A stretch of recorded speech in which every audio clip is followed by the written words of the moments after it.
네, 서울시는 생활 편의를 위해 설치되었지만 위반 건축물로 분류되어 버린 소규모 건축물 문제 해결에 나선다고 합니다. 서울 서대문구의 한 저층 주택. 30년이 넘게 이곳에서 살아온 한 주민은 윗집에 사는 손녀를 돌보기 위해 수시로 1층과 2층을 오르내려야 하는데 비나 눈을 피하기 위해 야외 계단에 비가림 목적으로 캐노피를 설치한 것이 불법 건축물로 적발되었습니다. 그 결과 이행강제금이라는 고지서를 받아들이고 사용료 개념으로 벌금을 내면서 사용하고 있습니다.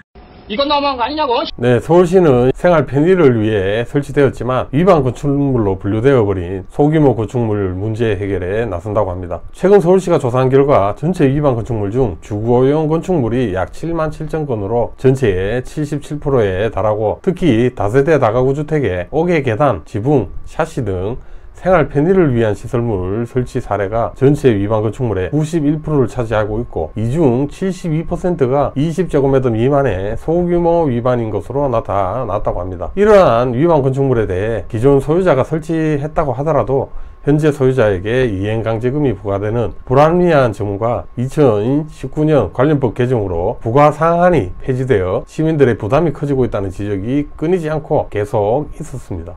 네, 그로 인해 서울시가 마련한 소규모 위반 건축물 구제 지원 대책은 다음과 같습니다. 먼저 첫 번째로 위반 건축물 상담 센터를 운영한다고 하는데요.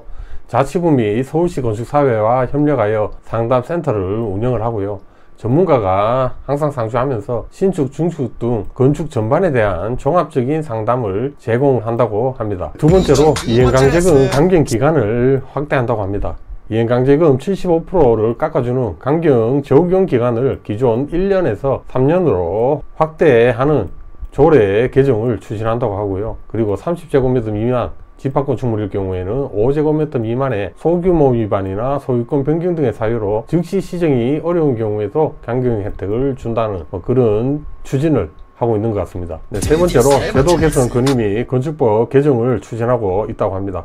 서울시는 국토부의 제도 개선을 지속적으로 건의를 하고 있다고 알려졌는데요. 실내 캐노피, 파고라, 그리고 옥외 계단의 비가림 시설 등 생활 밀착형 편의시설에 대한 바닥면적 제외 규정 마련과 정부 1조권 사성 제한 규정으로 인해 발코니 불법 중축을 유도하고 있기 때문에 현재의 도시 주거 환경을 반영한 규정 완화 요청을 계속해서 국토부에 지속적으로 요청을 하고 있다고 합니다.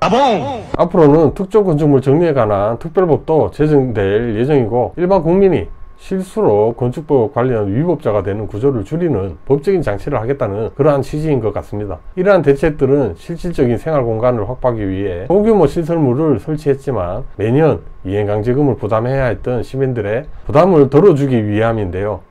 반대로 생각해보면 합법적인 절차를 거쳐 중축을 하셨던 분이나 아니면 예초에 불법임을 인지하시고 중축조차 시도하지 않으신 분들이 역으로 피해를 보지 않을까 하는 그런 생각도 들긴 합니다만 서울시의 이번 조치는 불법을 눈 감아주겠다는 것이 아니고 이미 존재하는 생활 밀착형 위반 건축물을 제도권 속으로 끌어안기 위한 시도로 이해를 해주시면 될 것 같습니다.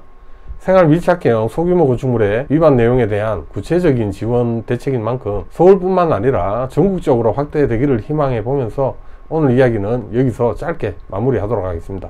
감사합니다. 누구인가? 지금 누가 기침 소리를 내었어?